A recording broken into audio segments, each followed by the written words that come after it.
Amanda Lear a chanté au Palace, mais c'était en septembre 1978. De sa voix rauque et timbrée, celle qu'on a surnommée Disco Queen a célébré elle aussi cette époque exubérante et insouciante. Je crois que, en fait, les idoles, ce que nous appelons aujourd'hui les idoles, remplacent ce qui autrefois étaient des idoles religieuses, cinématographiques ou même politiques.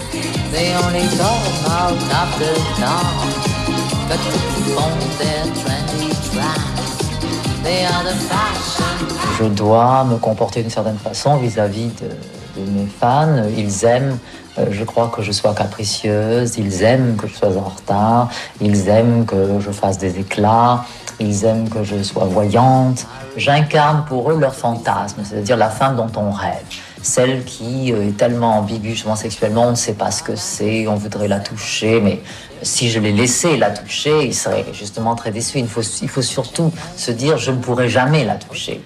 Et c'est pour ça que je me suis concentrée toutes ces dernières années à créer le personnage d'Amanda Lear et à me concentrer sur ce personnage, à vendre ce personnage plutôt qu'à vendre mes chansons, mon produit. Ce qui est important, c'est que le public, en fait, achète la chanteuse plutôt que la chanson.